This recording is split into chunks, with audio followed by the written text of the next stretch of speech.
Hey everyone, welcome back to the podcast. Today we're talking about The Last of Us. Season 2 is finally here, and I don't know about you, but I'm really excited. I enjoy fantasy books and series as well as post-apocalyptic themes. There is something about these stories that makes you think, how would we survive if the world suddenly changed? But before we dive into the new season, let's take a moment to refresh our memories about Season 1.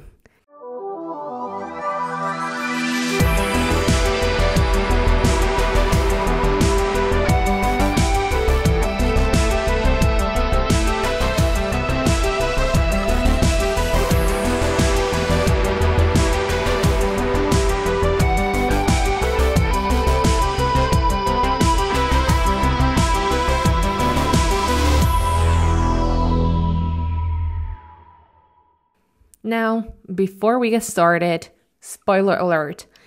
If you haven't watched Season 1 yet and don't want to know what happens, maybe hit pause, go binge the show, and then come back. Alright, let's go.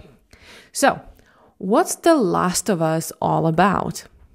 Well, it's based on a popular video game, and it takes place in a post-apocalyptic world where a deadly fungus, not zombies, has wiped out most of humanity. The infected people aren't just regular zombies. They're creepy, fast, and absolutely terrifying. Some of them can't even see, but use sound to find their next victim. Our two main characters are Joel and Ellie. Joel is this tough, kind of grumpy guy who's lost everything.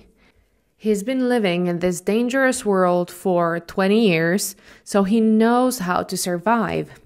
Ellie, on the other hand, is a 14-year-old girl who's smart, funny, and, immune to the infection. That makes her very important. She's also brave, sometimes reckless, and loves making bad jokes. Okay, so here's the deal. The story kicks off with one of the most heartbreaking openings ever. Seriously, we see the world collapse and Joel loses his daughter Sarah. It's absolutely tragic.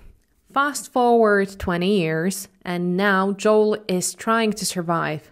He's doing jobs, smuggling, and staying out of trouble until he meets Ellie. His job? Take Ellie across the country to a group called the Fireflies because they believe she might be the key to a cure. Of course, it's not that simple. Traveling is dangerous. There are no cars, no working government, and no safe places.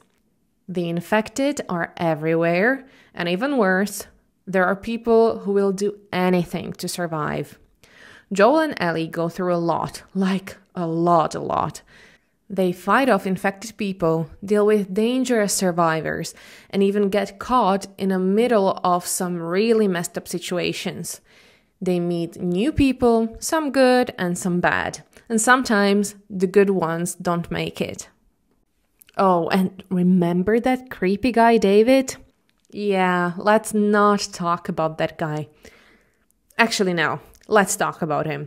He's the leader of a group that seems friendly at first, but surprise, they're actually cannibals. Yep.